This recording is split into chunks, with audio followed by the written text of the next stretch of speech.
सारेगामा कारवां mini भक्ति।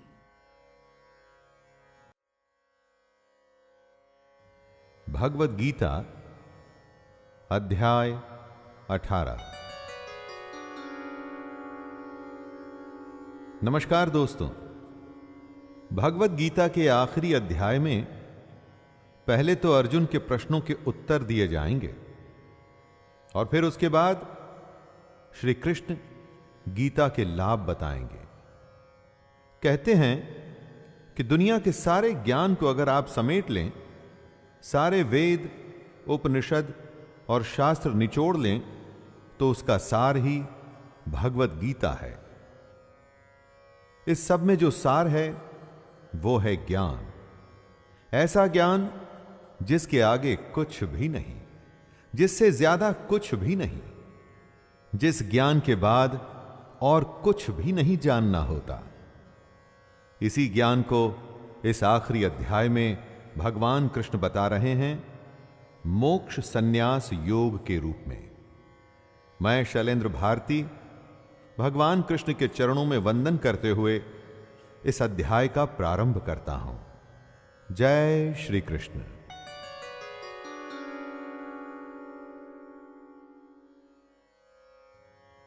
संन्यासस्य महाबाहो तत्त्वम् इच्छामि वेदितुं त्यागस्य च ऋषिकेश पृथक् केशै निषूदन। अर्जुन कहते हैं, हे महाबाहो, हे अंतर्यामिन, हे वासुदेव, मैं सन्यास और त्याग के तत्व को पृथक पृथक जानना चाहता हूं। सन्यास और त्याग सुनने में एक जैसे लगते हैं, लेकिन अलग हैं। कैसे अलग हैं, यही अर्जुन जानना चाहता है। युद्ध को लड़ने से मना कर देने के कारण यह श्रृंखला शुरू हुई थी। अर्जुन की दुविधा थी और कृष्ण के हल थे। अर्जुन की दुविधा तो दूर हो रही है, लेकिन उसकी बढ़ती जिज्ञासा में अभी भी प्रश्न बाकी हैं। अर्जुन सन्यास और त्याग के फर्क को अलग अलग करके जानना चाहता है।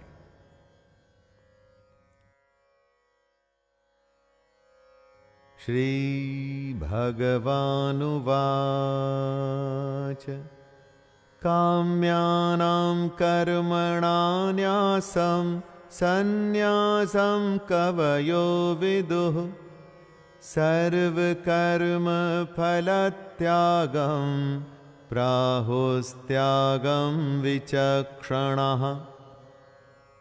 कितने ही बुद्धिमान लोग अपने काम करने वाले कर्मों को छोड़ने को, यानी कि सांसारिक जीवन में नौकरी करना, विवाह करना, धन कमाना आदि के त्याग को ही सन्यास समझते हैं।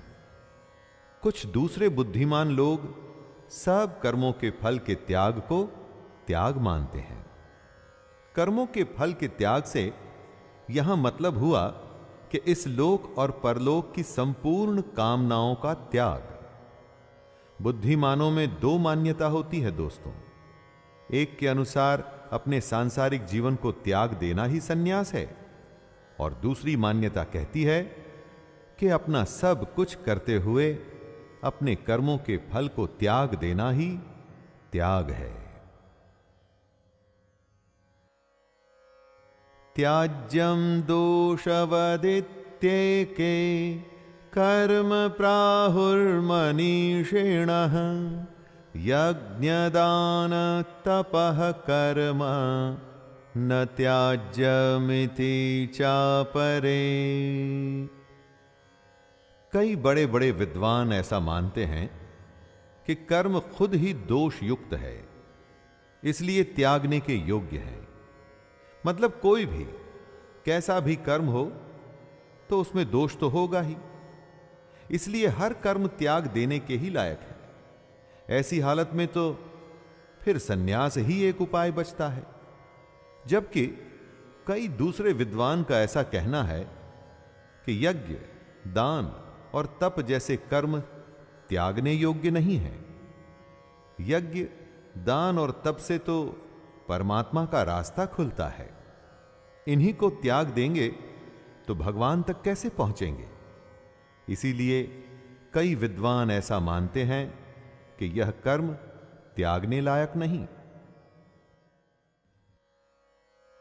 निश्चयं शृणु मे तत्र त्यागे भरत सत्तमा त्यागो हि पुरुष व्याघ्र त्रिविधः संप्रकीर्तितः। त्याग और सन्यास का अगर शाब्दिक अर्थ देखा जाए तो एक ही है। इसीलिए अर्जुन अपनी शंका दूर करने के लिए दोनों में भेद बताने को कहता है। कृष्ण अलग अलग विद्वानों के अलग अलग मत के बारे में बताते हुए अर्जुन से कहते हैं, हे पुरुष श्रेष्ठ अर्जुन, सन्यास और त्याग इन दोनों में से पहले त्याग के विषय में तू मेरा निश्चय सुन, क्योंकि त्याग सात्विक, राजस और तामस भेद से 3 प्रकार का कहा गया है। यज्ञ और तप की तरह त्याग के भी 3 भेद होते हैं। इन 3 प्रकारों को सुन कि त्याग क्या है, तभी तू इसे अच्छी तरह से समझ सकेगा। यज्ञदान तपः कर्म न त्याज्यं कार्यमेव तत् यज्ञोदानं तपश्चैव पावनानि मनीषिणाम्। कृष्ण कहते हैं कि यज्ञ, दान और तप जैसे कर्म त्यागने नहीं चाहिए, बल्कि ये तो करने के योग्य आवश्यक कर्तव्य हैं। उस पुरुष को बुद्धिमान माना जाता है जो इस ज्ञान को पा चुका है कि उसको अपने सारे कर्म बिना फल और आसक्ति के करने हैं। और ऐसे बुद्धिमान पुरुष खुद को पवित्र करने के लिए ही यज्ञ, दान और तप करते हैं। तो ऐसे में इनका त्याग कैसे किया जा सकता है? अलग विद्वानों के अलग मतों में से कृष्ण सही बात को बताते हुए कहते हैं, यज्ञ, दान और तप जैसे कर्मों को त्यागना नहीं चाहिए। एतान्यपि तु कर्माणि संगं त्यक्त्वा फलानि च कर्तव्यानीति मे पार्थ निश्चितं मतमुत्तमम्। यज्ञ, दान और तप रूप कर्मों का तो त्याग बिल्कुल भी नहीं किया जा सकता, क्योंकि ये तीनों पवित्र करने के लिए होते हैं। लेकिन कृष्ण साथ में ये भी कह रहे हैं कि हम जो भी काम करते हैं उनके फलों और आसक्ति का त्याग अवश्य कर देना चाहिए। जब त्याग करने की बात आई तो कृष्ण ने कर्म त्यागने की बात नहीं की। उन्होंने कहा कि उसके फल और उससे पैदा होने वाली आसक्ति को त्यागना है। कर्म योग पर कृष्ण का विशेष बल रहा है दोस्तों। वो ही हम सब के लिए संभव भी है। कर्म योग ही एक ऐसी चीज है जिससे हम अपने जीवन को जीते जीते परमात्मा के पास आ सकते हैं। नियतस्य तु सन्न्यासः कर्मणो नोपपद्यते मोहात्तस्य परित्यागस्तामसः परिकीर्तितः। कुछ विद्वानों का ऐसा कहना था कि हर कर्म में कोई न कोई बंधन होता है, इसलिए सारे कर्म ही त्याग दो। श्री कृष्ण ऐसा नहीं मानते। शास्त्र जिसे ठीक ठहराते हैं, जो निर्धारित हैं, जैसे कि यज्ञ, ऐसे नियत कर्मों का त्याग करना उचित नहीं। जो कर्म निषिद्ध हैं या काम्य कर्म जो फल के लिए किए जाते हैं, उनको त्याग देना चाहिए, लेकिन नियत कर्म को कभी नहीं त्यागना चाहिए। जब किसी मोह के चलते हुए हम अपने नियत कर्मों का त्याग करते हैं तो ऐसे त्याग को तामस त्याग कहा जाता है। इस दुनिया की किसी आसक्ति में फंसकर अगर आप अपने कर्तव्य को, कर्म को छोड़ देते हैं तो वो तामस त्याग माना जाएगा। दुःखमित्येव यत्कर्म काय क्लेश भजात् त्यजेत् सकृत्वा राजसं त्यागं नैव त्याग फलं लभेत्। अपने कर्म करना, कर्तव्य निभाना आसान नहीं होता। इससे हमारे शरीर को कष्ट भी होता है। जब कर्म करेंगे तो कोई ना कोई परेशानी तो होगी ही।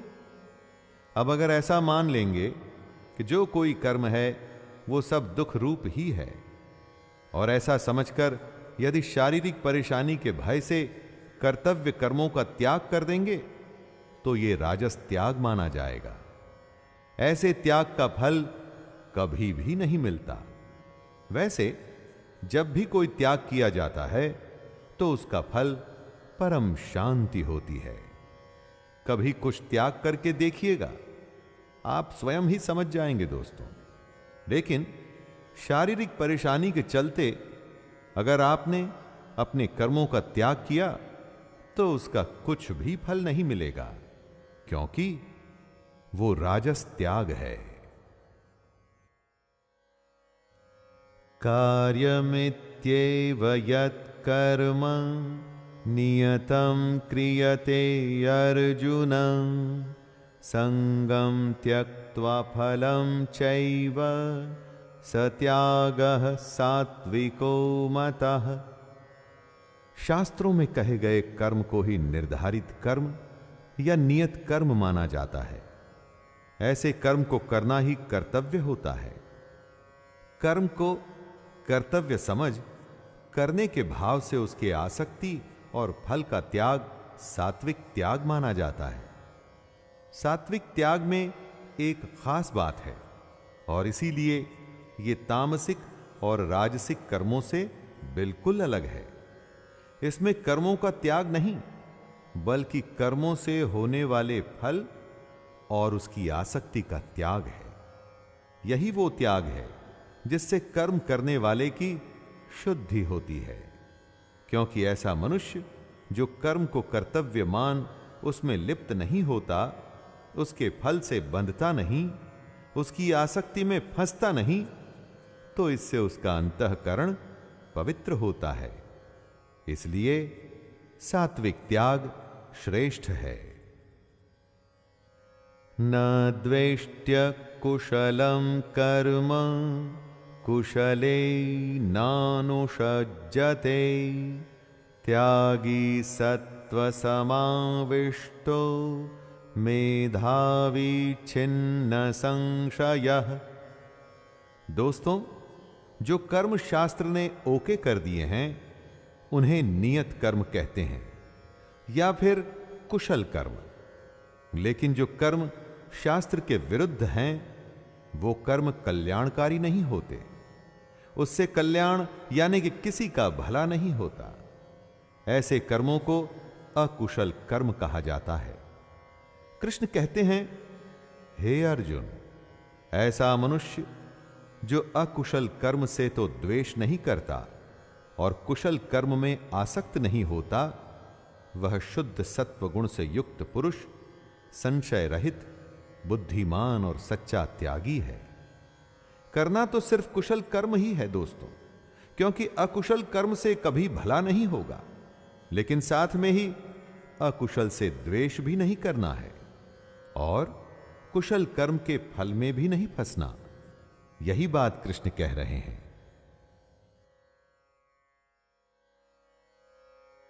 न हि देहभृता शक्यं त्यक्तुं कर्माण्यशेषतः यस्तु कर्म फलत्यागी स त्यागेत्यभिधीयते। जो भी शरीरधारी हैं यानी कि जिस भी मनुष्य की देह है उसके द्वारा कर्मों का त्याग संभव ही नहीं।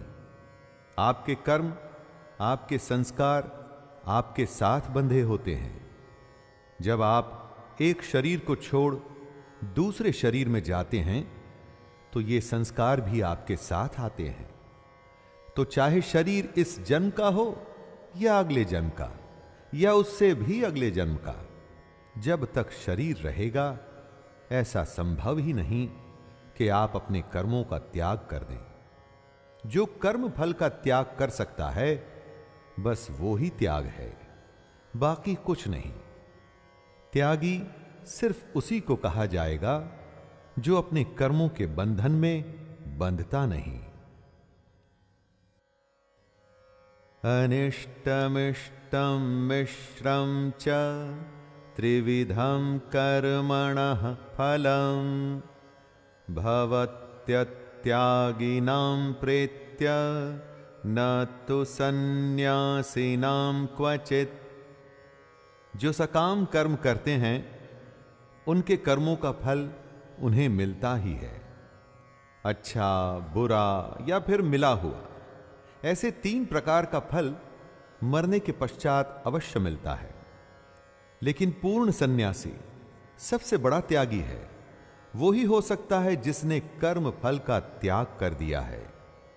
कर्म फल का त्याग कर देने वाले मनुष्यों के कर्मों का फल किसी काल में भी नहीं होता, और जब ऐसा होता है तो इसका अर्थ है कि वो मनुष्य जन्म के फेरे से बच गया है। उसी को परम धाम मिलेगा और इसी को ही शुद्ध सन्यास कहते हैं। गेरुए वस्त्र पहनकर अगर दुनिया की वस्तुओं में लगाव है ना दोस्तों, तो वो सन्यास नहीं माना जाता और ना ही त्याग माना जाता है। पंचैतानि महाबाहो कारणानि निबोध मे सांख्ये कृतान्ते प्रोक्तानि सिद्धये सर्वकर्मणाम्।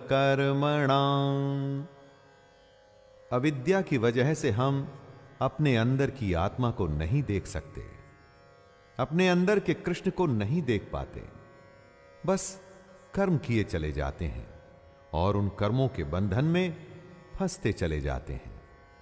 लेकिन सिद्धि तो तभी प्राप्त होती है जब आप कर्मों की समाप्ति कर सकें। लेकिन साथ में कृष्ण ये भी कहते हैं कि जब तक शरीर है तब तक कर्मों को त्यागना संभव नहीं। इसी उलझन को दूर करने के लिए कृष्ण संपूर्ण कर्मों की सिद्धि के लिए 5 उपाय बता रहे हैं, और ये 5 उपाय सांख्य शास्त्र में कहे गए हैं, वही कृष्ण बता रहे हैं।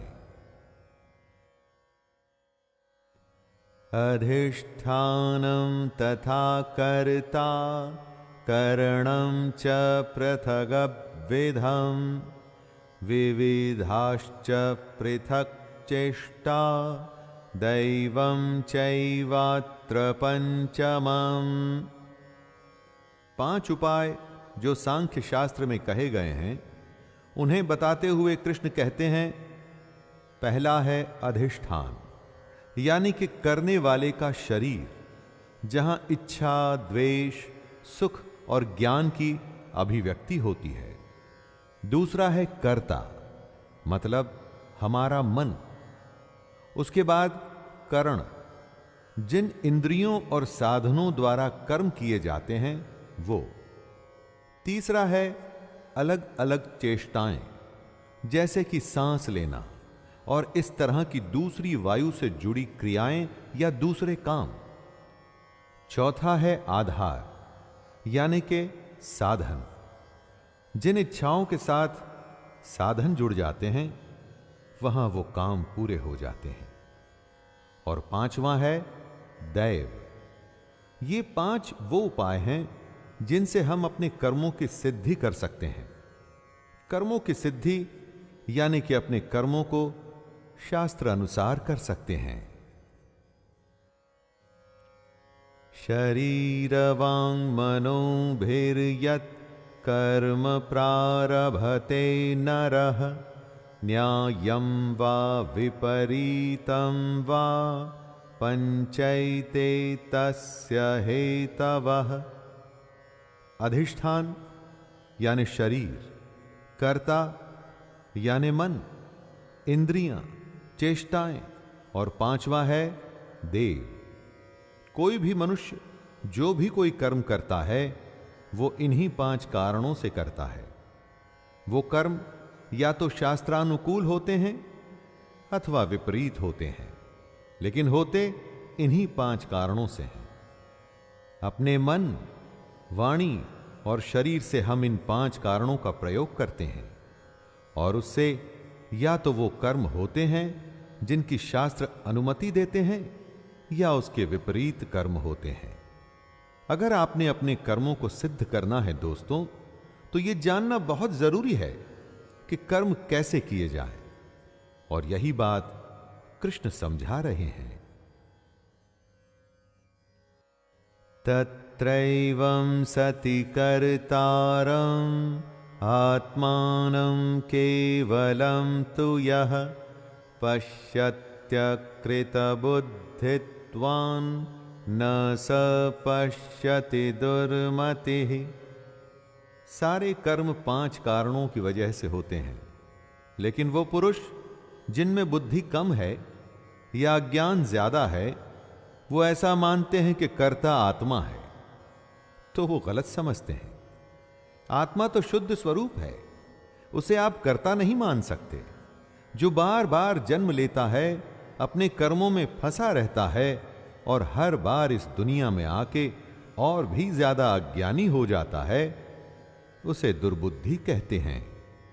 ऐसा मनुष्य सब कुछ देखता हुआ भी नहीं देखता, इसीलिए वो आत्मा को कर्ता समझता है।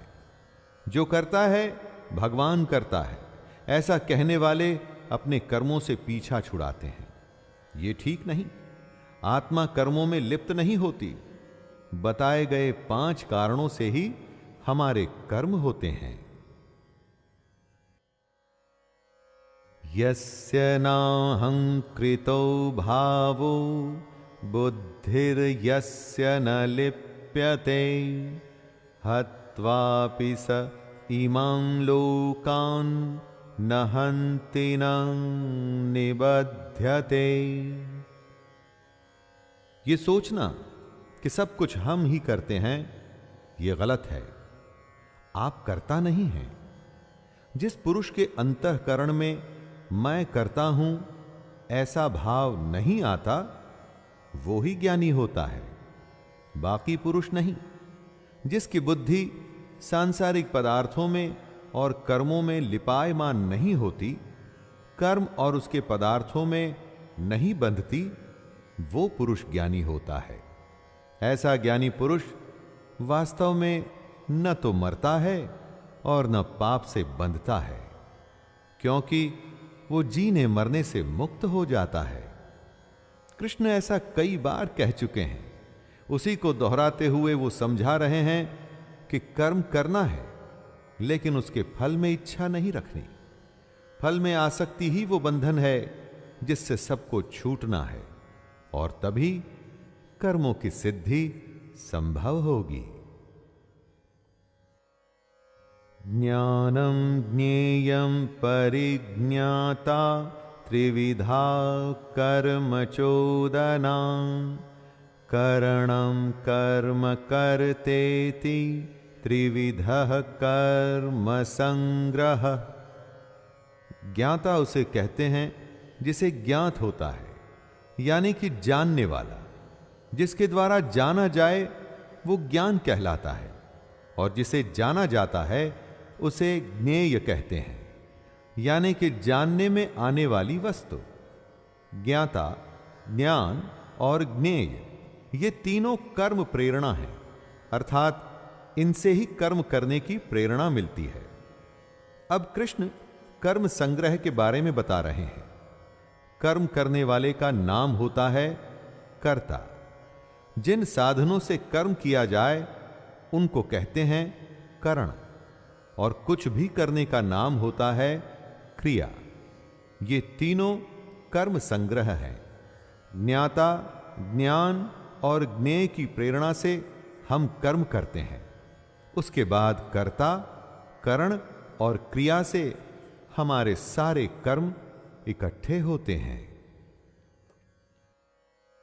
ज्ञानम कर्म च कर्ता च त्रिधैव गुण भेदतः प्रोच्यते गुण संख्याने यथा वक्षणो तान्यपि सर्वभूतेषु येनैकं भावमव्ययमीक्षते अविभक्तं विभक्तेषु तज्ज्ञानं विद्धि सात्विकम्।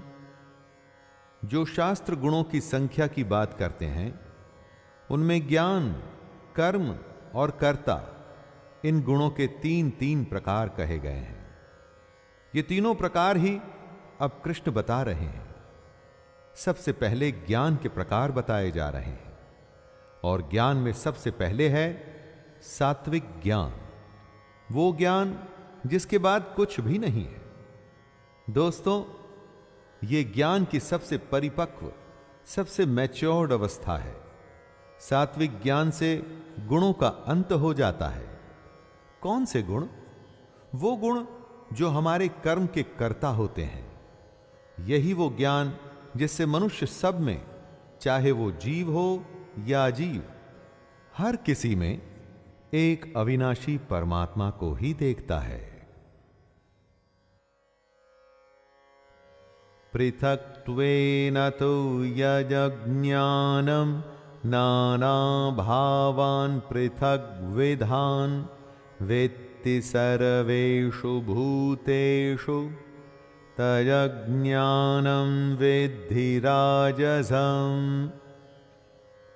ज्ञान के अलग अलग प्रकार समझाते हुए कृष्ण राजसिक ज्ञान के बारे में बता रहे हैं। जिस ज्ञान से मनुष्य बाकी सबको अलग अलग देखता है, अर्थात वो अपने को दूसरों से अलग समझता है, क्योंकि उसका शरीर अलग है तो उसकी आत्मा भी अलग है। जो ऐसा सोचता है वो ज्ञान राजसिक है। हम सब में उसी परमात्मा का अंश आत्मा के रूप में विद्यमान है, तो हम सब एक ही हुए। ये अच्छा मनुष्य है और वो बुरा। जब ऐसे ज्ञान से हम दूसरे के बारे में सोचते हैं तो उसे राजस ज्ञान कहा जाता है। यत्तु कृत्स्न वदेकस्मिन् कार्ये सक्तमहैतुकम् अतत्त्वार्थ वदल्पञ्च तत्तामसमुदाहृतम्। जिस ज्ञान से पुरुष ये समझता है कि जो भी है उसका शरीर है और कुछ भी नहीं, वो सबसे बुरा ज्ञान है। जो ये समझता है कि ये आत्मा या शरीर बस इतना ही है, इससे परे कुछ भी नहीं, वो ज्ञान सबसे बुरा और तामस यानी कि तामसिक माना गया है।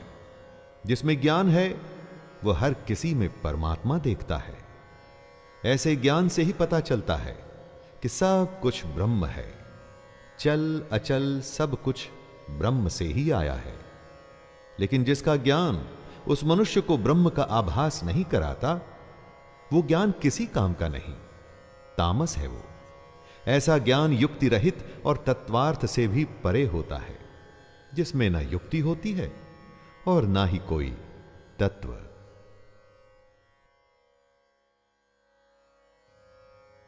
नियतं संगरहितं अरागद्वेषतः कृतं अफलप्रेप्सुना कर्म यत् तत्सात्विकमुच्यते।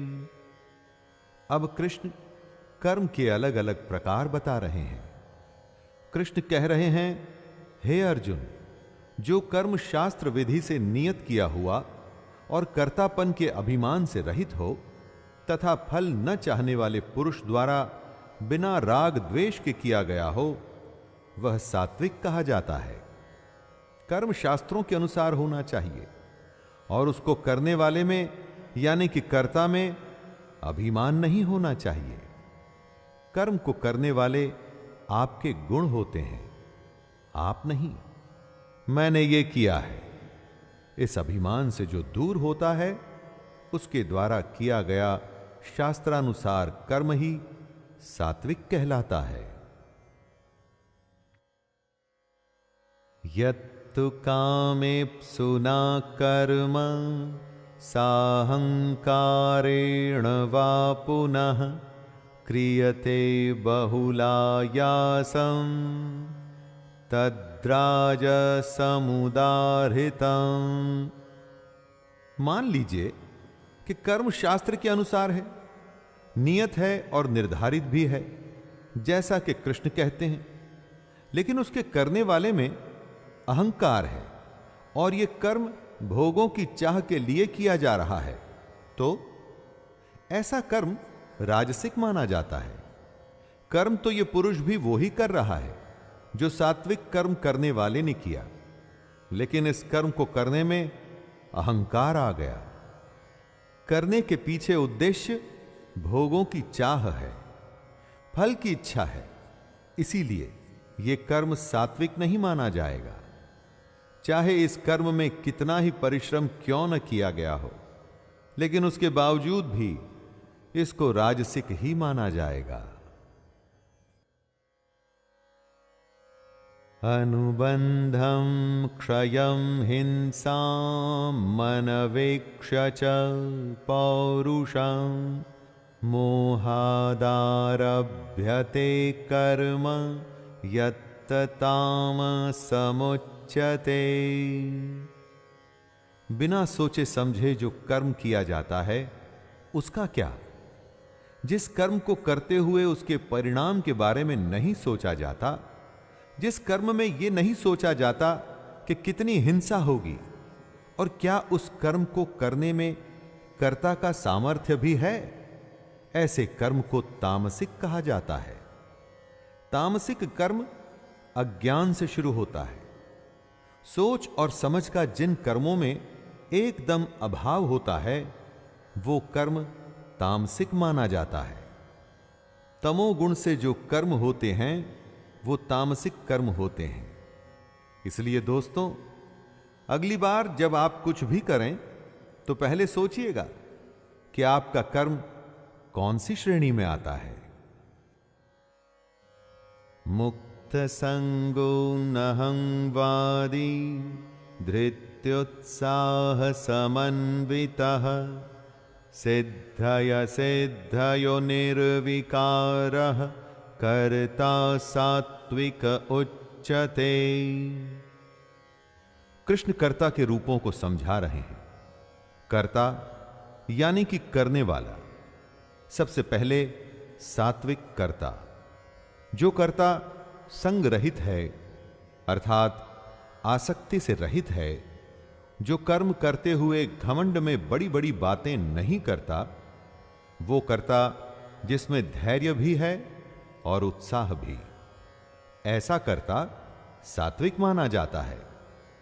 सात्विक कर्ता काम के पूरा होने पर ना तो खुश होता है और ना ही उदास होता है। ऐसे कर्ता के गुण सात्विक होते हैं दोस्तों, क्योंकि योगी की परिभाषा भी तो यही है ना, न खुश और ना ही दुखी। सात्विक कर्ता बस अपने कर्म को कर्तव्य की तरह करता है, बिना डींगे हांके और बिना खुश और दुखी हुए। रागी कर्म फल प्रेप्सुर लुब्धो हिंसात्मको शुचिः हर्ष शोकान्वितः कर्ता राजसः परिकीर्तितः। जिस कर्ता में आसक्ति है यानी कि मोह है और वो कर्म करते हुए उसके फल को चाहता है, वो राजसिक कर्ता माना जाता है। राजसिक कर्ता की पहचान होती है उसका लोभ। वो सब कुछ लालच में आके करता है। दूसरों को कष्ट देने में उसे परेशानी नहीं होती। जो न अंदर से ही शुद्ध होता है और ना ही बाहर से। जो बहुत ज्यादा खुश होता है या बहुत ज्यादा दुख में रहता है, वो राजसिक कहलाता है।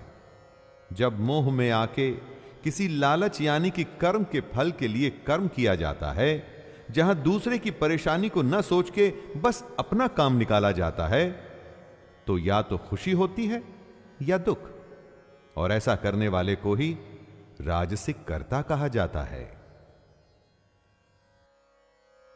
आयुक्तः प्राकृतः स्तब्धः शठो नैष्कृतिको लसः विषादी दीर्घसूत्री च कर्ता तामस उच्यते।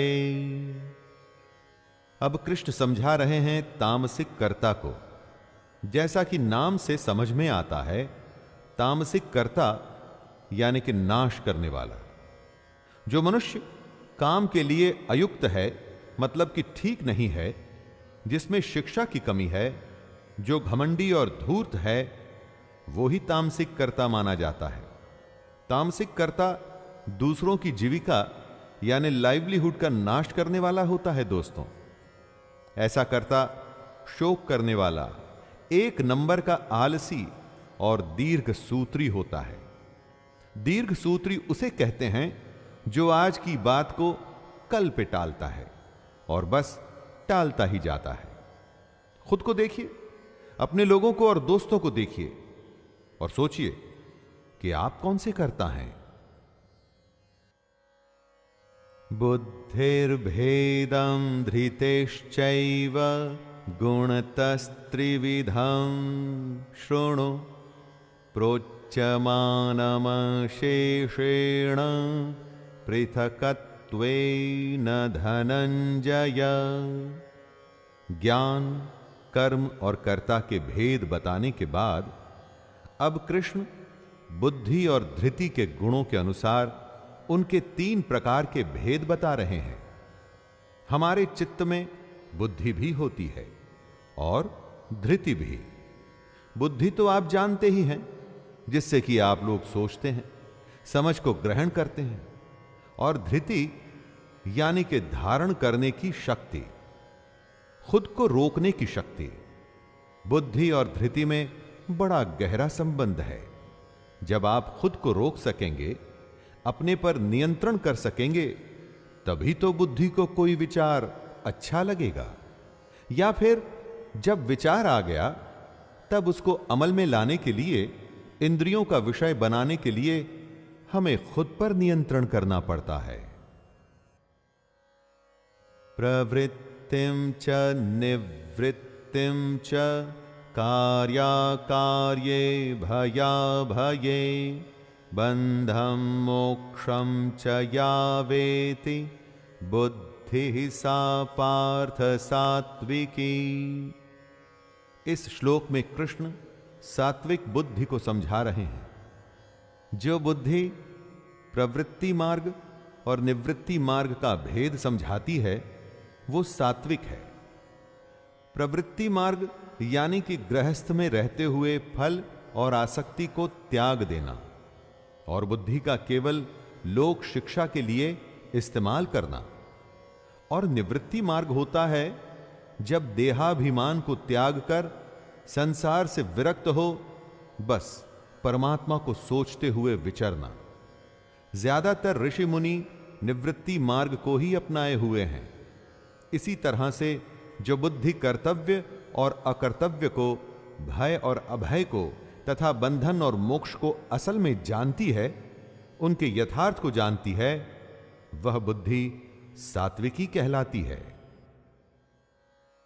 यया धर्मं धर्मं च कार्यं चाकार्यमेव च अयथावत् प्रजानाति बुद्धिः सा पार्थ राजसी। जो बुद्धि धर्म और अधर्म भेद नहीं कर पाती, वो बुद्धि राजसी कहलाती है। शास्त्र जिसके लिए हां कहते हैं, वो धर्म होता है, और जिसके लिए मना करते हैं, वो अधर्म होता है। बुद्धि ही इन दोनों में फर्क बताती है, और जो बुद्धि फर्क नहीं बता पाती, संदेह में रहती है, वो राजसी होती है। इसी तरह से राजसिक बुद्धि कर्तव्य और अकर्तव्य का भी अंतर नहीं जानती। जो बुद्धि आपको यह बता ही नहीं पाती कि आपका कर्म सही है या गलत, जो जीवन का कल्याण कर दे वही धर्म है, कर्तव्य है, और जो जीवन को बंधन में डाल दे वो अधर्म है। बुद्धि ही इन दोनों में भेद करती है, और जो नहीं कर पाती वह बुद्धि राजसी है। अधर्मं धर्ममिति या मन्यते तमसावृता सर्वार्थान् विपरीतांश्च बुद्धिः सा पार्थ तामसी। जो बुद्धि विपरीत करने की सलाह देती है, उल्टा करने को कहती है, वो तामसिक होती है। तमोगुण से घिरी हुई बुद्धि अधर्म को धर्म मानती है। सात्विक बुद्धि यथार्थ को बताती है, मतलब सच को।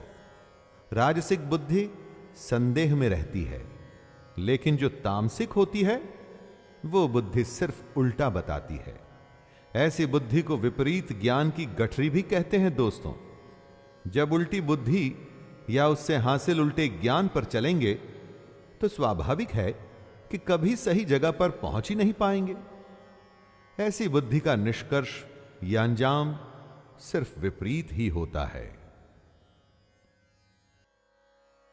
धृत्यायया धारयते मनः प्राणेन्द्रिय क्रियाः योगेनाव्यभिचारिण्या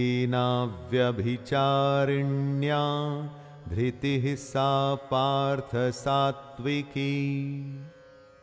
धृति वो होती है जिससे आप अपने निर्धारित लक्ष्य को अपनी आंखों से हटने नहीं देते। इसे ही धारणा शक्ति कहते हैं। श्री कृष्ण सात्विक धृति के बारे में बता रहे हैं। जो धारण शक्ति परमात्मा के सिवाय अन्य किसी भी सांसारिक यानी कि वर्ल्डली विषय को धारण नहीं करती, वह अव्याभिचारिणी धारणा मानी जाती है और इसीलिए सात्विक होती है। इसी सात्विक धृति से मनुष्य अपने ध्यान योग के द्वारा मन, प्राण और इंद्रियों की क्रियाओं को धारण करता है और अपने लक्ष्य पर पहुंचता है। यया तु धर्म कामार्थान् धत्या धारयतेऽर्जुन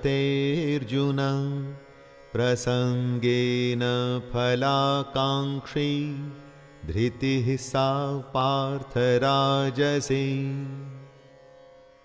बहुत से मनुष्यों का लक्ष्य फल होता है।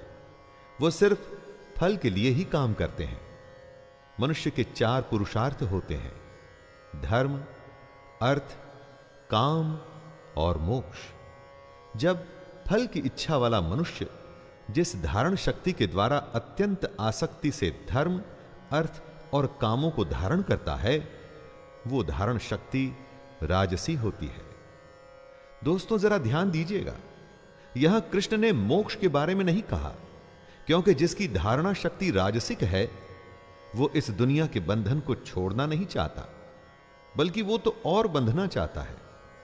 राजसिक धृति वाले मनुष्य को लगता है कि इंद्रियों का सुख ही सबसे बड़ा सुख है।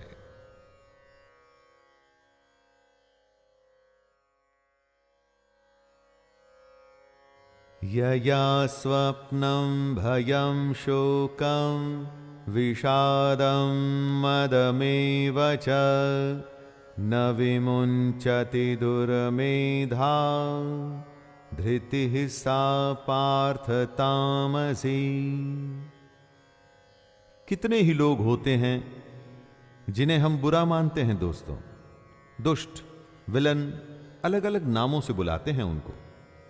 उनके बारे में कृष्ण कहते हैं, हे पार्थ, दुष्ट बुद्धि वाला मनुष्य जिस धारण शक्ति के द्वारा निद्रा, भय, चिंता और दुख को तथा उन्मत्तता को भी नहीं छोड़ता, अर्थात धारण किए रहता है, वह धारण शक्ति तामसी है।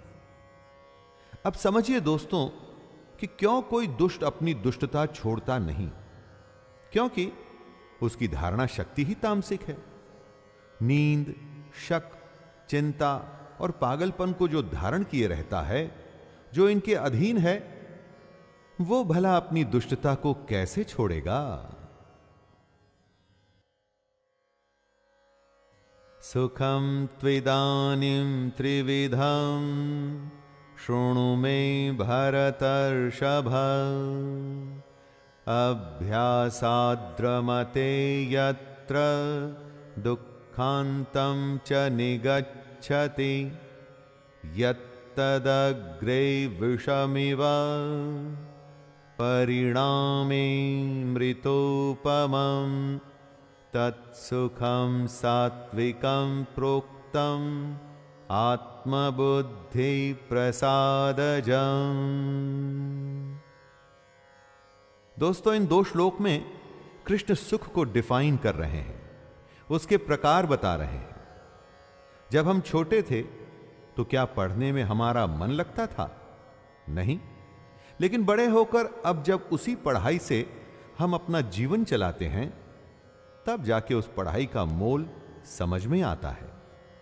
उसी तरह से सांसारिक विषय में फंसे हुए पुरुष को परमात्मा के भजन, उसका ध्यान, सेवा आदि का अभ्यास शुरू शुरू में अच्छा नहीं लगता, विष लगता है, पढ़ाई करते हुए बच्चे की तरह। लेकिन बाद में यही भगवान का भजन, उसका ध्यान अमृत हो जाता है, जब उस परमात्मा की प्राप्ति होती है। जिस सुख में साधक दुखों के अंत को प्राप्त हो जाता है, जो सुखों दुखों का अंत कर देता है, ऐसा सुख जो आरंभ काल में यद्यपि विष के तुल्य प्रतीत होता है, परंतु परिणाम में अमृत के तुल्य है, वह सुख सात्विक होता है। विषयेन्द्रिय संयोग्याद् दत्तदग्रे मृतोपमं, परिणामे विषमिव तत्सुखम राजसं स्मृतम्। जो सुख पहले विष लगे और बाद में अमृत, और जो दुखों का अंत करे, वो सात्विक होता है। और जो सुख विषय और इंद्रियों के संयोग से हो, यानी कि हमारी दुनिया के सारे सुख, वो राजसिक होते हैं। इन सुखों की पहचान है कि पहले पहले तो ये अमृत के जैसे लगते हैं, बड़ा आनंद आता है जब आप धन कमाते हैं, नाम कमाते हैं, फिर उस धन और नाम के लिए काम करते हैं। लेकिन बाद में ये अमृत विष बन जाता है, जब अर्जित किए हुए बल, वीर्य, बुद्धि, धन, उत्साह और परलोक का नाश होता है। विषय और इंद्रियों के संयोग से होने वाले सुख के परिणाम को विष के तुल्य कहा गया है। इसीलिए यह सुख राजस कहा गया है। यदग्रे चानुबंधे च सुखम मोहनमात्मनः, निद्रालस्य प्रमादोत्थम तत्तामसमुदाहृतम्। निद्रा, आलस्य और प्रमाद में कई मनुष्यों को बड़ा सुख मिलता है, बहुत आनंद आता है, और शुरू में ही नहीं, अंत तक वो इस सुख को ही सब कुछ मानते हैं। ऐसा सुख तामसिक होता है। जो सुख भोग काल में तथा परिणाम में भी आत्मा को मोहित करने वाला है, ऐसा निद्रा, आलस्य और प्रमाद से उत्पन्न सुख तामस कहा गया है। आलस तमोगुण का धर्म है। आलसी मनुष्य बस टालता है, कभी कुछ करता नहीं, और इसी में उसे सुख मिलता है। ऐसे पुरुष इतने आलसी होते हैं कि सोचने की भी कोशिश नहीं करते, उसमें भी उन्हें आलस आता है, और इसी में उन्हें सुख भी मिलता है। इस तरह का सुख है तो विष, लेकिन शुरू और अंत में अमृत लगता है और उसी को तामसिक कहते हैं।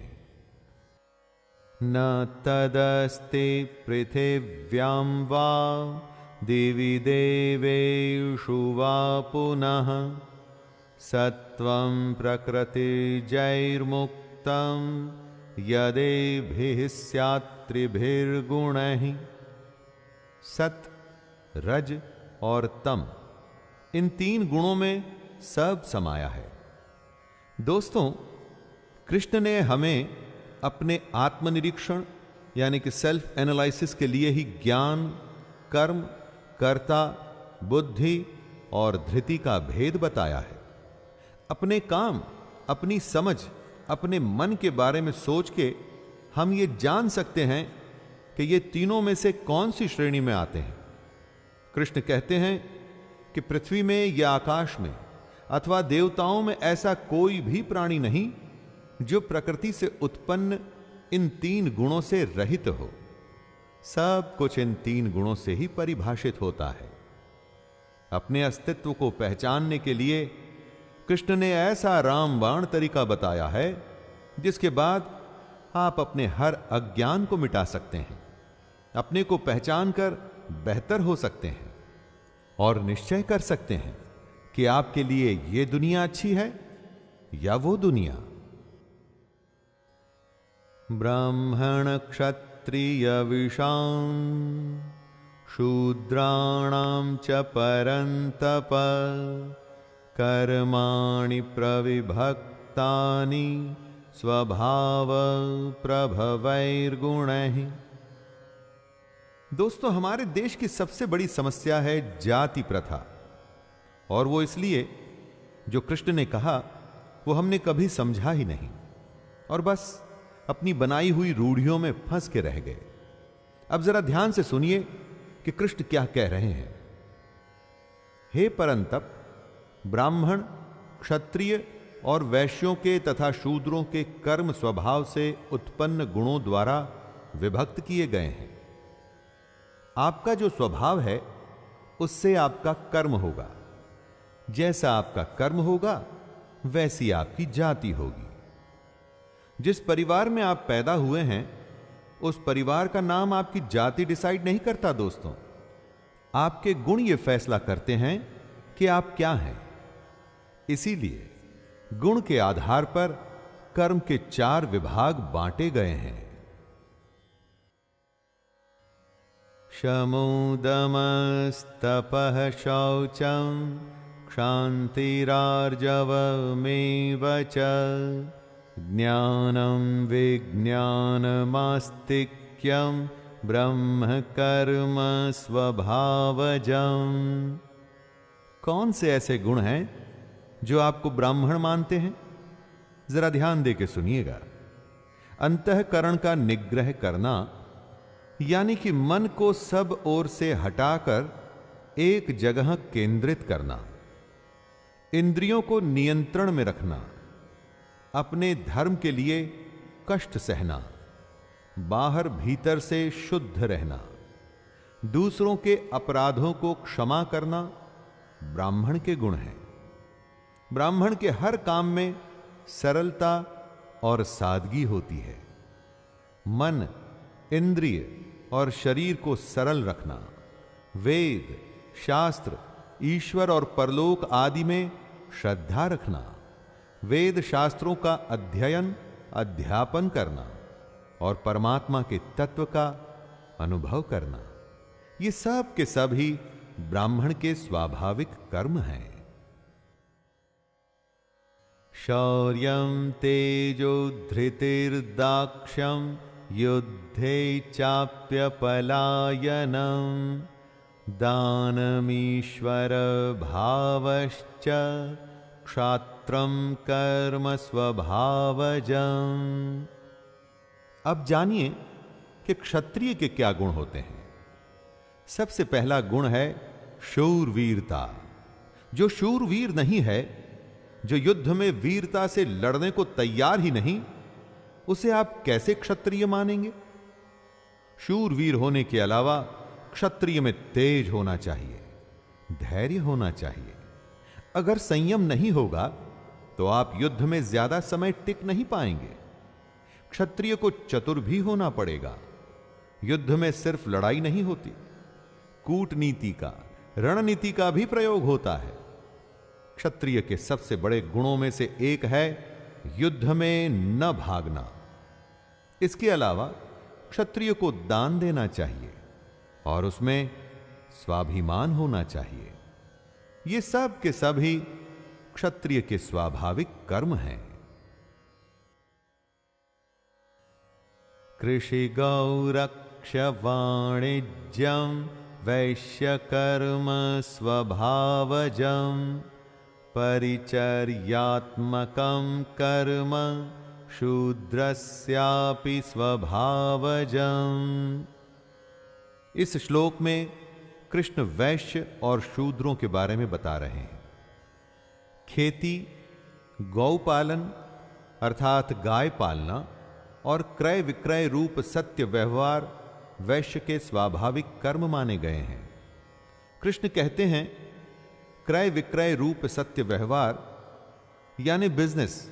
जी हां दोस्तों, सच्चा बिजनेस वस्तुओं के खरीदने और बेचने में तौल, नाप और गिनती आदि से कम देना अथवा अधिक लेना अर्थात लेन देन में बेईमानी तथा झूठ, कपट, चोरी और जबरदस्ती से अथवा अन्य किसी प्रकार से दूसरों के हक को ग्रहण कर लेना सत्य व्यवहार नहीं होता। बिजनेस में यह सत्य व्यवहार वैश्य के स्वाभाविक कर्म है। शूद्र यानी जो अल्पज्ञ है, जिसमें ज्ञान की कमी है, जिसमें ज्ञान कम है, वो अपना उद्धार सिर्फ बाकियों की सेवा से ही कर सकता है। उसके लिए और कोई चारा नहीं। अगर आप अपना ज्ञान बढ़ाते नहीं तो आप शूद्र की श्रेणी में आएंगे और तब सबकी सेवा करना ही शूद्र का स्वाभाविक कर्म होगा। स्वे स्वे कर्मण्यभिरतः संसिद्धिं लभते नरः स्वकर्मनिरतः सिद्धिं यथा विन्दति तच्छृणु। आपके गुणों से आपके कर्म होते हैं और जो अपने अपने स्वाभाविक कर्मों में तत्परता से लगा हुआ होता है वो मनुष्य भगवत प्राप्ति रूप परम सिद्धि को प्राप्त हो जाता है। यहां पर सीख यह है दोस्तों कि सबको अपने स्वकर्म करने हैं, उसी में निरंतर लगे रहना है। अगर आप अपने स्वकर्म में लगे रहेंगे तो फिर आपको सिद्धि पाने से कोई नहीं रोक सकता। अगर आप अच्छे गुण ग्रहण करेंगे तो आपके कर्म अच्छे होंगे और उन्हीं अच्छे कर्मों को अगर आप तत्परता से करेंगे, मन, वचन और पूरी मेहनत से करेंगे तो परम सिद्धि को अवश्य प्राप्त होंगे। यतः प्रवृत्तिर्भूतानां येन सर्वं इदं ततं स्वकर्मणा तमभ्यर्च्य सिद्धिं विन्दति मानवः। कृष्ण ये बता चुके हैं कि आपके गुणों के आधार पर आपके स्वाभाविक कर्म होते हैं और अगर अपने इन कर्मों का आप पालन करते हैं तो सिद्धि को प्राप्त होते हैं। दोस्तों, जैसे बर्फ एक रूप है लेकिन असल में तो पानी है, उसी तरह से ये पूरी दुनिया भी अलग अलग रूप में है लेकिन असल में तो ब्रह्म है। उसी ब्रह्म परमेश्वर से संपूर्ण प्राणियों की उत्पत्ति हुई है। उस परमेश्वर की अपने स्वाभाविक कर्मों द्वारा पूजा करके मन, वाणी, शरीर से कर्म करते हुए स्वाभाविक कर्तव्य कर्म का आचरण करना ही एक रास्ता है परम सिद्धि को प्राप्त करने का। श्रेयान् स्वधर्मो विगुणः परधर्मात् स्वनुष्ठितात् स्वभावनियतं कर्म कुर्वन्नाप्नोति किल्बिषम्। कौवा अगर हंस की नकल करेगा तो कुछ भी हासिल नहीं होगा दोस्तों। अगर दूसरों को देख आप उसके जैसा करने की कोशिश करेंगे तो आप कहीं के नहीं रहेंगे। आपको अपना कर्म करना है, अपना धर्म निभाना है। अच्छे प्रकार से आचरण करते हुए दूसरे के धर्म से अपना धर्म श्रेष्ठ है। जो अपना धर्म निभाता है वो मनुष्य पाप को कभी प्राप्त नहीं होता। आप जानते हैं आप दूसरे की नकल कब करते हैं? जब आपको ईर्ष्या होती है तभी आप दूसरे के जैसा होना चाहते हैं। परंतु मित्रों, ऐसा करके कभी सिद्धि नहीं मिलती। हर हालत में अपना धर्म और अपना कर्म करते रहना है। सहजं कर्म कौन्तेय सदोषमपि न त्यजेत सर्वारंभा हि दोषेण धूमेनाग्निरिवावृताः। अगर आग होती है तो धुआं भी होता है। उसी तरह से अगर कर्म है तो उसमें भी दोष तो होगा ही। अगर आपका कर्म दोष युक्त है लेकिन आपका धर्म है तो उसे करना चाहिए। कृष्ण कहते हैं, हे कुंती पुत्र, दोष युक्त होने पर भी सहज कर्म को नहीं त्यागना चाहिए। सहज कर्म वही है जो आपके स्वभाव से पैदा हुआ है। स्वभाव क्या है? जो आपके गुण से पैदा हुआ है। अपने गुण को पहचान आपको अपना कर्म करना है। यह नहीं सोचना कि दूसरा क्या कर रहा है या आपको उसके जैसा नहीं करना है। सिर्फ अपना निज धर्म, निज कर्म करना है, और वो भी पूरी सच्चाई से। असक्त बुद्धि सर्वत्र जितात्मा विगत स्पृहः नैष्कर्म्य सिद्धिं परमां संन्यासेनाधिगच्छति। सांख्य योगी यानी कि सन्यासी कैसे ब्रह्म को प्राप्त होता है, उसी का उल्लेख कृष्ण इस श्लोक में कर रहे हैं। सबसे पहले सन्यासी को होना है सर्वत्र आसक्ति रहित बुद्धि वाला, यानी कि बच्चे, पत्नी, दुनिया, जिसकी किसी में भी आसक्ति नहीं, जो इन सब के मोह से मुक्त हो चुका है, वो जो स्पृहा रहित है, वो यानी कि जिसकी तृष्णा, प्यास खत्म हो चुकी है। अगर तृष्णा होती है तो आप फल के लिए कर्म करते हैं। इसीलिए सन्यासी को तृष्णा रहित होना है। और तीसरा, जिससे सन्यासी ब्रह्म को प्राप्त कर सकता है, वो जो अपना अंतःकरण यानी कि अपना मन जीत चुका है। ऐसा सन्यासी पुरुष सांख्य योग के द्वारा उस परम नैष्कर्म्य सिद्धि को प्राप्त होता है। नैष्कर्म्य सिद्धि यानी कि कर्म करते हुए भी कर्म न करने की स्थिति, जो कर्म योगियों को ही प्राप्त होती है। सिद्धिं प्राप्तो यथा ब्रह्म तथाप्नोति निबोध मे समासेनैव कौन्तेय निष्ठा ज्ञानस्य या परा। जब आपको कुछ मिल जाता है तो उसके बाद उस वस्तु की आवश्यकता खत्म हो जाती है। उसी तरह से सिद्धि होती है। जब आप सिद्धि पा लेते हैं तो उसके बाद आपके लिए कुछ भी प्राप्त करने के लिए रह नहीं जाता। मतलब जब आप अपने मन पर जीत पा लेंगे, अपनी इंद्रियों को वश में करके अपनी कामना और अपने मोह को खत्म कर लेंगे, तो फिर आप सिद्ध की श्रेणी में आएंगे दोस्तों। यही योग है। और जो ज्ञान योग से प्राप्त होता है वो सबसे बड़ा ज्ञान है।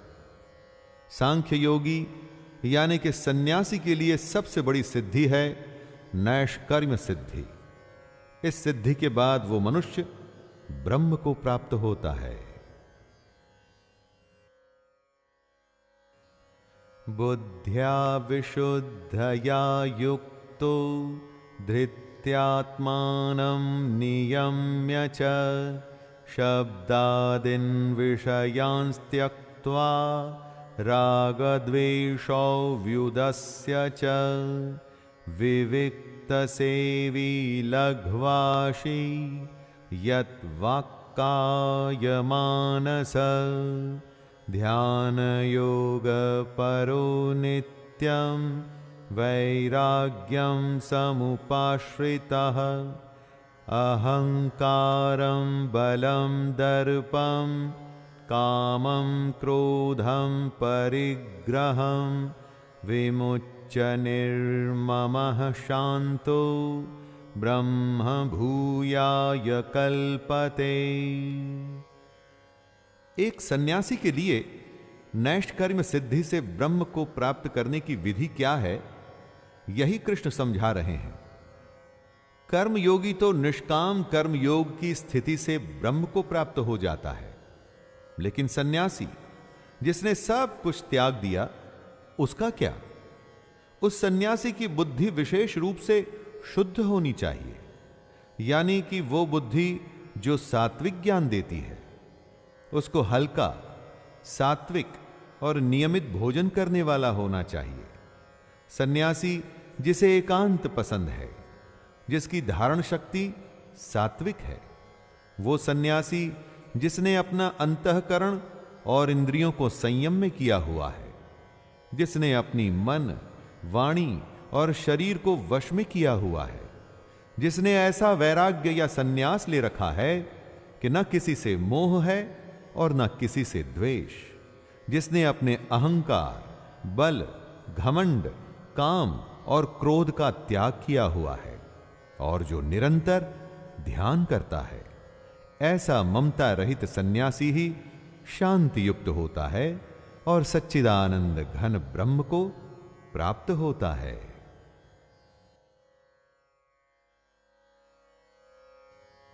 ब्रह्मभूतः प्रसन्नात्मा न शोचति न कांक्षति समः सर्वेषु भूतेषु मद्भक्तिं लभते पराम्।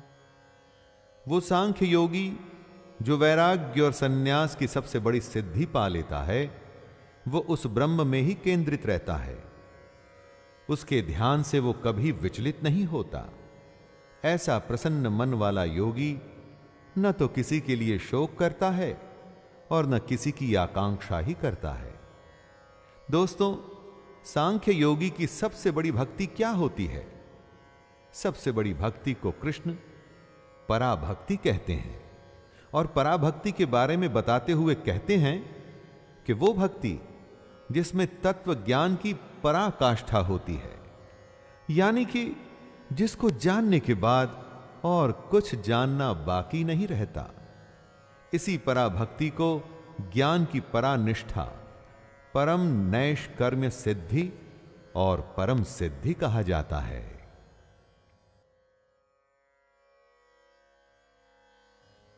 भक्त्या मामभिजानाति यावान्यश्चास्मि तत्त्वतः ततो मां तत्त्वतो ज्ञात्वा विशते तदनन्तरम्। पराभक्ति वो होती है जिसके बाद कुछ बाकी नहीं रह जाता। इस पराभक्ति का परिणाम होता है ज्ञान की पराकाष्ठा। कृष्ण कहते हैं कि यही वो पराभक्ति है जिसके द्वारा योगी मुझ परमात्मा को प्राप्त करता है। सांख्य योगी वो ही है जो अपनी भक्ति से कृष्ण जो हैं और जितना है उनको वैसे ही जान लेता है। कृष्ण के सत्य स्वरूप को जानना ही सबसे बड़ी भक्ति है। दोस्तों, कृष्ण को ठीक वैसा का वैसा तत्व से जान लेना ही भक्ति का परिणाम है। और जब योगी अपनी भक्ति से कृष्ण के तत्व को जान लेता है तो वो तत्काल ही कृष्ण में प्रविष्ट हो जाता है। सर्वकर्माण्यपि सदा कुर्वाणो मद्व्यपाश्रयः मत्प्रसादादवाप्नोति शाश्वतं पदमव्ययम्। सांख्य योगी के लिए पराभक्ति से परमात्मा को प्राप्त करने का रास्ता बताने के बाद कृष्ण कह रहे हैं कि कर्म योगी कैसे उनको प्राप्त करता है।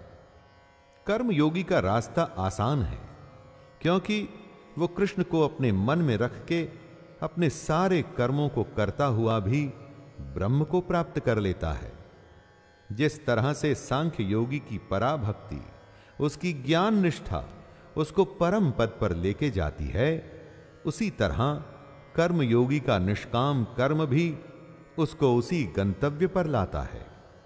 वो कर्म योगी जिसका एक ही आश्रय है कृष्ण, ऐसा कर्मयोगी कृष्ण की कृपा से सनातन अविनाशी परम पद को प्राप्त हो जाता है।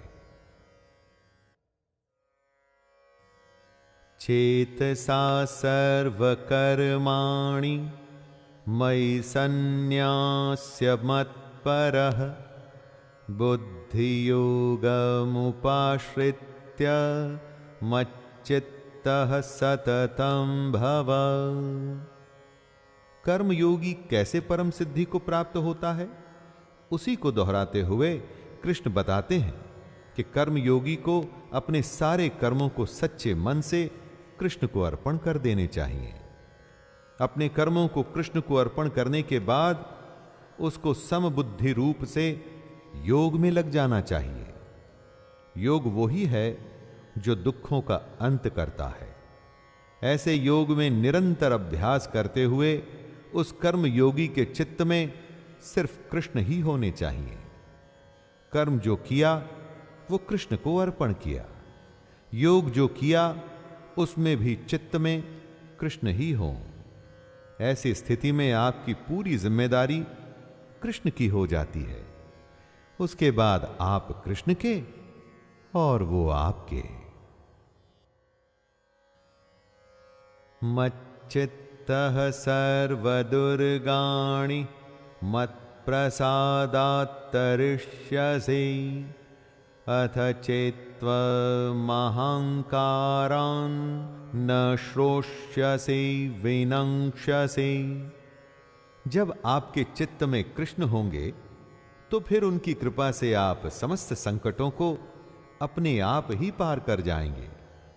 लेकिन यदि आप में अहंकार आ गया कि कर्मों का कर्ता तो मैं हूं, मैंने ये किया, मैंने वो किया, मैंने धन संपत्ति कमाई, मेरा दुनिया में इतना बड़ा नाम है, ऐसे अहंकार के बाद आप नष्ट होना तय है।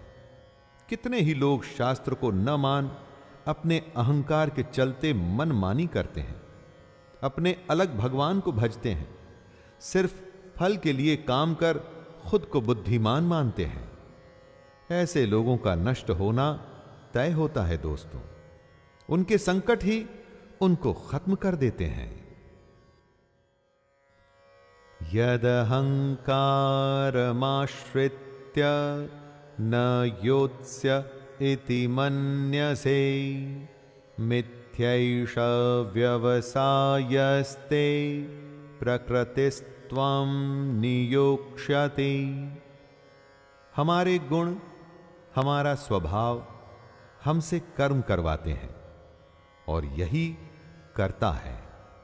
इसी को समझाते हुए कृष्ण कहते हैं, हे अर्जुन, जो तू अहंकार का आश्रय लेकर ये मान रहा है कि मैं युद्ध नहीं करूंगा, तो तेरा यह निश्चय मिथ्या है, क्योंकि तेरा स्वभाव तुझे जबरदस्ती युद्ध में लगा देगा। अर्जुन क्षत्रिय हैं, क्या ऐसा हो सकता है कि युद्ध शुरू हो जाए और वो एक तरफ हाथ पर हाथ धर के बैठा रहे? नहीं, कभी भी नहीं। यह उसका अहंकार है जो उससे बुलवा रहा है कि वो युद्ध नहीं करेगा। लेकिन यह मिथ्या है, झूठ है। सच अर्जुन का स्वभाव है जो उससे युद्ध करवाएगा। स्वभावजेन कौन्तेय निबद्धः स्वेन कर्मणा कर्तुं नेच्छसि यन्मोहात् करिष्यस्य वशोऽपि तत्। अर्जुन ने युद्ध करने से जो मना कर दिया था, उसका विश्लेषण करते हुए कृष्ण कहते हैं कि ऐसा वो मोह के कारण नहीं करना चाहता, और ऐसा उसे अभी लग रहा है, लेकिन उसका स्वभाव उसे विवश कर देगा युद्ध करने के लिए। अर्जुन की ही तरह दोस्तों, हम सबके पूर्वकृत स्वाभाविक कर्म होते हैं, चाहे पिछले जन्म के हों या इस जन्म के। वो स्वभाव ही हमसे हमारे कर्म करवाते हैं। आप चाहें या ना चाहें, वो कर्म तो आप करते ही हैं, और इन्हीं कर्मों को करना आपका धर्म भी होता है। यही आपका स्वधर्म भी होता है। इसलिए मोह में आके ऐसा सोचना कि आप कर्तव्य नहीं करेंगे, वो गलत होता है, मिथ्या होता है। ईश्वरः सर्वभूतानां हृद्देशेऽर्जुन तिष्ठति भ्रामयन् सर्वभूतानि यंत्र आरूढ़ानि मायया।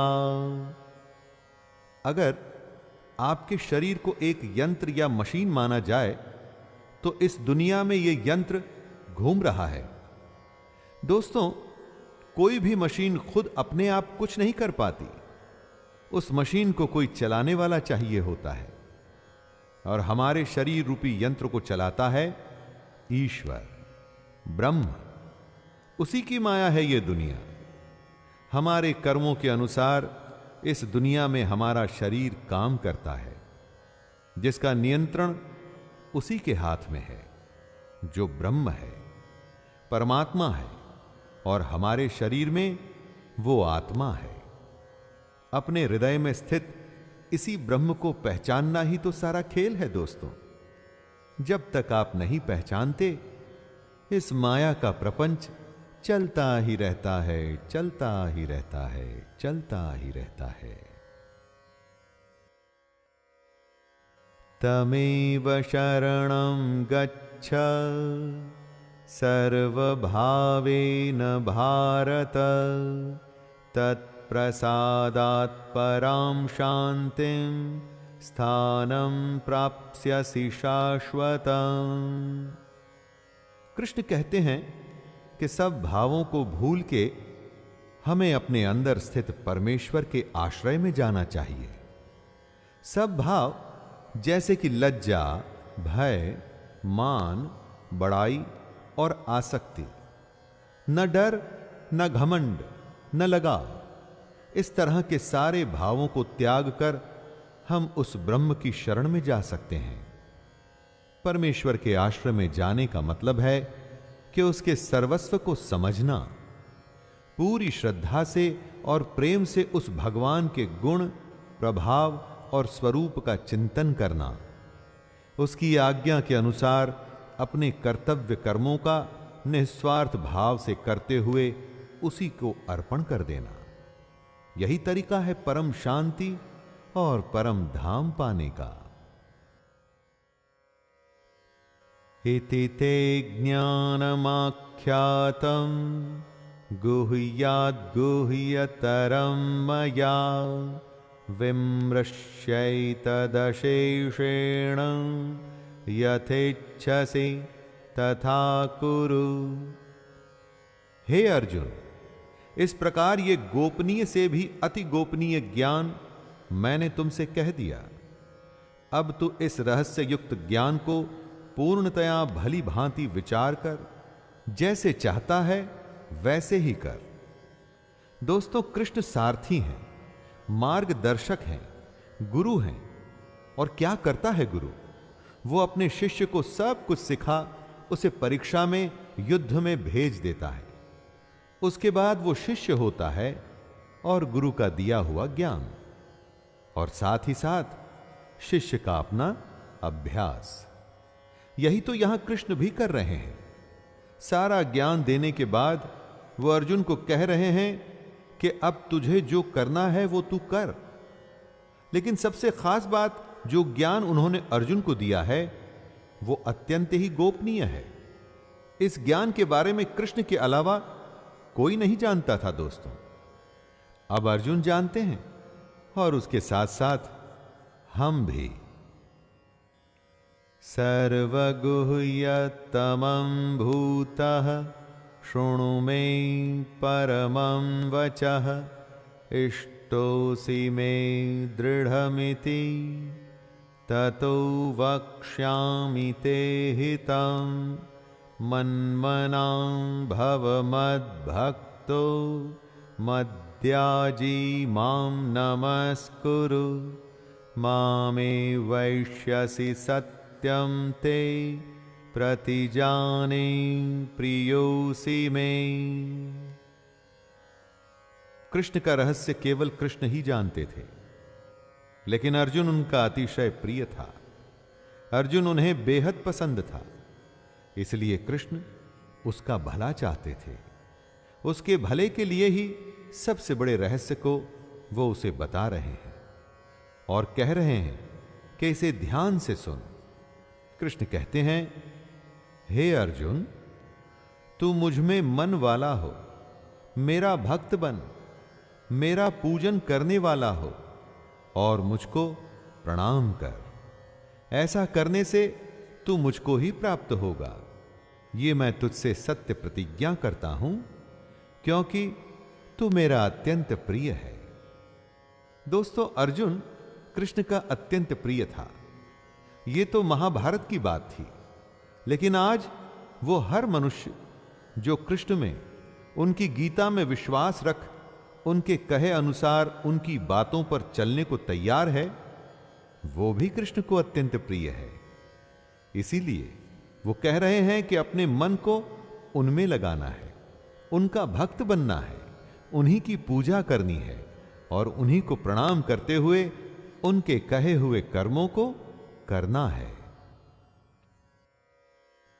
सर्वधर्मान् परित्यज्य मामेकं शरणं व्रज अहं त्वा सर्वपापेभ्यो मोक्षयिष्यामि मा शुचः।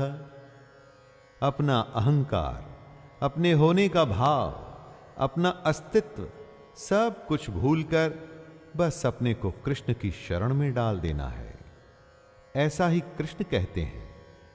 अपने धर्मों को, यानी कि अपने संपूर्ण कर्तव्य कर्मों को कृष्ण को सौंपकर सिर्फ उस सर्वशक्तिमान, सर्वाधार परमेश्वर की ही शरण में जाना है। कृष्ण कहते हैं, हे अर्जुन, मैं तुझे संपूर्ण पापों से मुक्त कर दूंगा, तू शोक मत कर। दोस्तों, जब आप कृष्ण की शरण में चले गए, यानी कि उनके कहे अनुसार चलने लगे, तो फिर आपके शोक आपके न होकर कृष्ण के हो जाते हैं।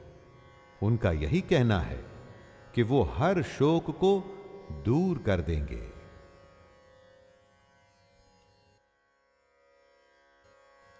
इदं ते न तपस्काय न भक्ताय कदाचन न चाशु श्रूषवे वाच्यं न च मां योऽभ्यसूयते। बिना मांगे सलाह देना समझदारी नहीं होती दोस्तों। ऐसा ही कुछ कृष्ण भी अर्जुन से कह रहे हैं। वे कहते हैं कि तुझे ये गीता रूप रहस्यमय उपदेश किसी भी काल में तप रहित मनुष्य से नहीं कहना चाहिए।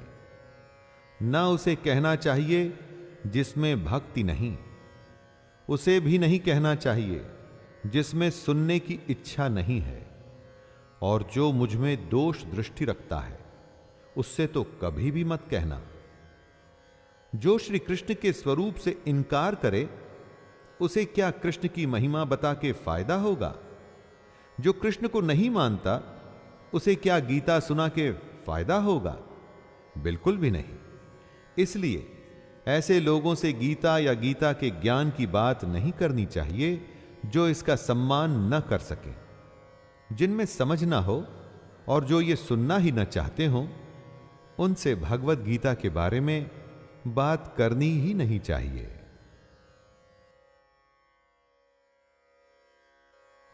यैमं परमं गुह्यं मद्भक्तेष्वभिधास्यति भक्तिं मयि परां कृत्वा मामे वैष्यत्य संशयः। कृष्ण कहते हैं कि जो उनके स्वरूप से इनकार करता है उसे गीता नहीं सुनानी चाहिए। जिसमें भक्ति नहीं उसको गीता का ज्ञान देना व्यर्थ है। लेकिन साथ में कृष्ण ये भी कहते हैं कि जो पुरुष मुझ में परम प्रेम करके इस परम रहस्य युक्त गीता शास्त्र को मेरे भक्तों में कहेगा वह मुझको ही प्राप्त होगा, इसमें कोई संदेह नहीं है। यहां कहेगा से सिर्फ ये मतलब नहीं कि आप गीता पाठ करेंगे। दोस्तों, यहां कहेगा से यह मतलब है कि जो ज्ञान बांटेगा तो खुद भी वो उसी ज्ञान पर चलेगा, और जो कृष्ण के बताए ज्ञान पर चलेगा तो स्वाभाविक ही है कि एक दिन वो कृष्ण को ही प्राप्त हो जाएगा।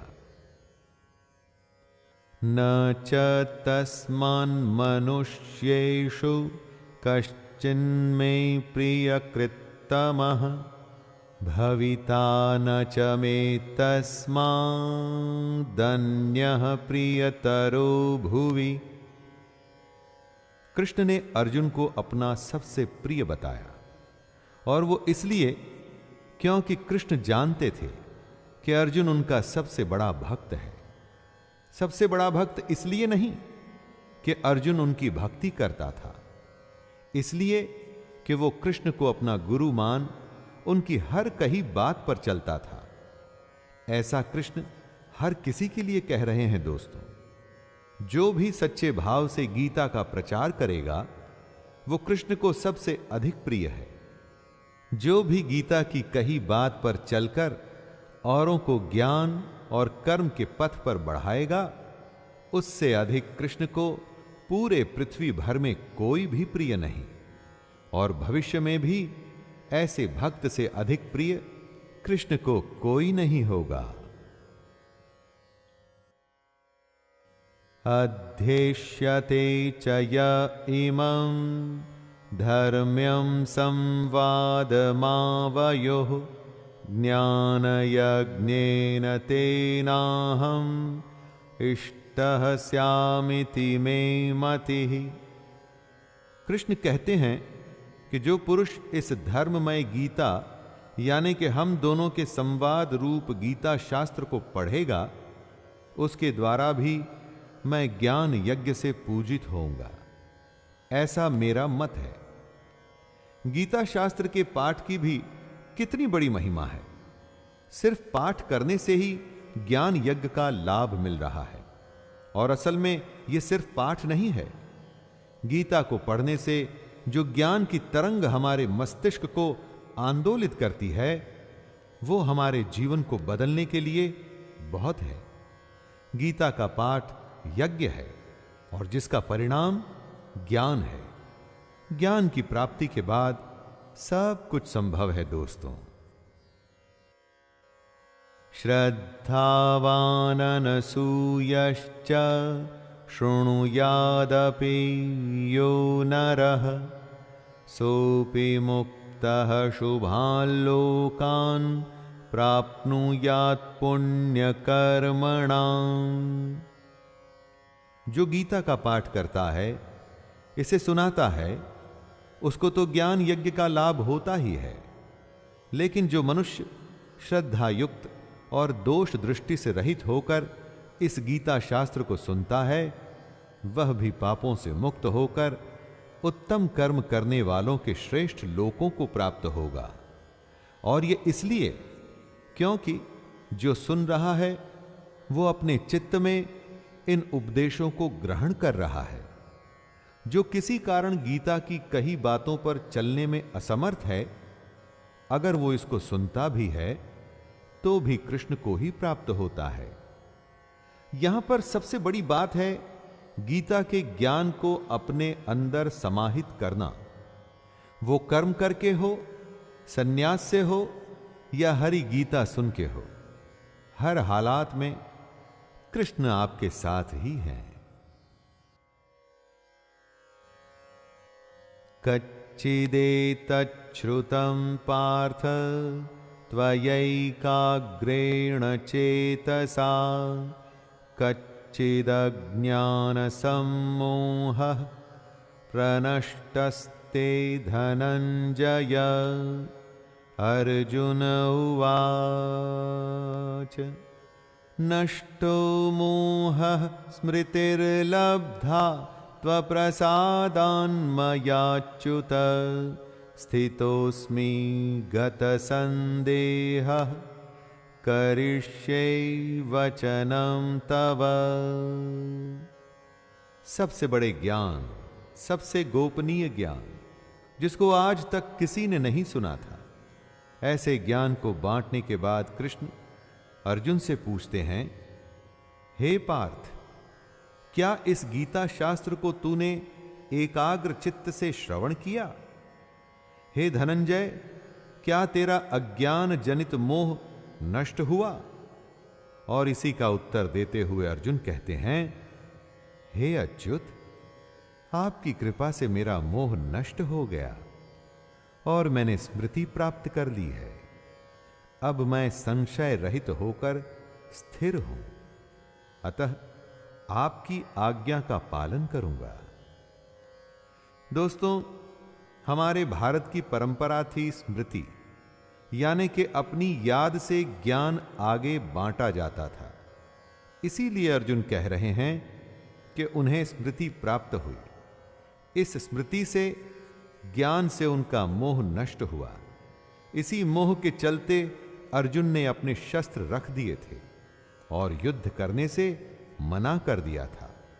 लेकिन अब ज्ञान की प्राप्ति के बाद वो युद्ध करने को तैयार हैं। दर्पण पर से धूल हट गई है। अब यथार्थ सच्चाई स्पष्ट है और अर्जुन युद्ध के लिए तैयार हैं। संजय उवाच इत्यहं वासुदेवस्य पार्थस्य च महात्मनः संवादमिमं श्रौषम् अद्भुतं रोमहर्षणं व्यासप्रसादाच्छ्रुतवानि तद्गुह्यमहं परं योगं योगेश्वरात् कृष्णात् साक्षात् कथयतः स्वयं। संजय अपनी दिव्य दृष्टि से ये आंखों देखा हाल धृतराष्ट्र को सुना रहे थे।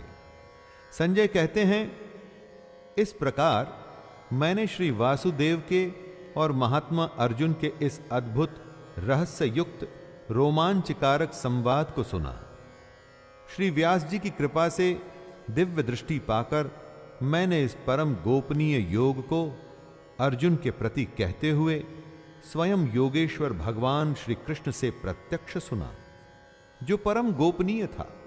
अब वो संजय की वजह से हम सब जान पाए। दोस्तों, सोचिए, अगर संजय ये सब देख और सुन नहीं पाते तो क्या कभी गीता का ज्ञान हमें मिलता? संजय कृष्ण को योगेश्वर कह रहे हैं। वो भी उनका असली स्वरूप जान चुके हैं। योगेश्वर यानी कि जो स्वयं योगी हो और दूसरों को भी योग प्रदान करने की शक्ति रखता हो। राजन संस्मृत्य संस्मृत्य संवादमिममद्भुतं केशवार्जुनयोः पुण्यं हृष्यामि च मुहुर्मुहुः तच्च संस्मृत्य संस्मृत्य रूपमत्यद्भुतं हरेः विस्मयो मे महान् राजन् हृष्यामि च पुनः पुनः। संजय धृतराष्ट्र से कहते हैं, हे राजन, भगवान श्री कृष्ण और अर्जुन के इस रहस्य युक्त कल्याणकारक और अद्भुत संवाद को पुनः पुनः स्मरण करके मैं बार बार हर्षित हो रहा हूं। जो संजय सुन चुके थे, अब वो हमेशा के लिए उनके साथ था। एक तरह से उनके लिए विश्वास करना मुश्किल हो रहा था कि इतना बड़ा रहस्य, दुनिया का सबसे बड़ा ज्ञान उन्होंने स्वयं सुना। इसी बात को बार बार सोचकर वो खुश हो रहे हैं। दोस्तों, आप ही सोचिए, जिसने अभी अभी योग का सबसे बड़ा ज्ञान स्वयं कृष्ण से सुना हो, उसकी खुशी आखिर कैसे रुकेगी। संजय के चित्त में महान आश्चर्य है। यही वजह है उनके बार बार हर्षित होने की। एक बार आप भी गीता के ज्ञान को अर्जित करने की कोशिश करिए। मुझे पूर्ण विश्वास है कि आप भी हर्ष से भर जाएंगे। यत्र योगेश्वरः कृष्णो यत्र पार्थो धनुर्धरः तत्र शिर्विजयो भूतिर्ध्रुवा नीतिर्मतिर्मम। गीता के इस कृष्ण अर्जुन संवाद को खत्म करते हुए संजय कहते हैं, हे राजन, जहां योगेश्वर भगवान श्री कृष्ण हैं और जहां गांडीव धनुषधारी अर्जुन है, वहीं पर श्री, विजय, विभूति और अचल नीति है, ऐसा मेरा मत है। संजय कह रहे हैं कि जहां भी कृष्ण होंगे और उनके साथ अर्जुन होंगे, वहां पर सम्मान, नीति और जीत का होना निश्चित है। दोस्तों, कहने का अर्थ है कि जहां कृष्ण का ज्ञान और अर्जुन की भक्ति होगी, जहां कृष्ण हमारे सारथी होंगे और हम अर्जुन के जैसे उनको मानने वाले होंगे, तो वहां हमारा सम्मान और हमारी विजय निश्चित है। तो दोस्तों, इस अंतिम श्लोक के साथ वो संवाद खत्म होता है जिससे बड़ा संवाद कहीं भी दुनिया में कभी नहीं हुआ। ज्ञान का ऐसा महासागर कभी भी ऐसे सिमट के नहीं आया है, और ऐसा ज्ञान जिससे बड़ा कुछ भी नहीं, जिसके बाद कुछ भी नहीं। और यह ज्ञान है कि ध्यान हमारा धनुष है, इंद्रियों की दृढ़ता गांडीव है और ध्यान करने वाला अर्जुन है। यानी कि हम सब अर्जुन हैं। अपनी इच्छा शक्ति से गांडीव की तरह हमें अपने मन, अपनी इंद्रियों को नियंत्रण में रख अपने ध्यान को अपने कर्म पर केंद्रित करना है। हमें कर्म योगी बनना है और किसी भी युद्ध से मुंह न मोड़ते हुए उसे अपना कर्तव्य मान युद्ध करते रहना है। तो लीजिए दोस्तों, इसी के साथ मैं शैलेंद्र भारती आपसे विदा लेता हूं। जय श्री कृष्ण।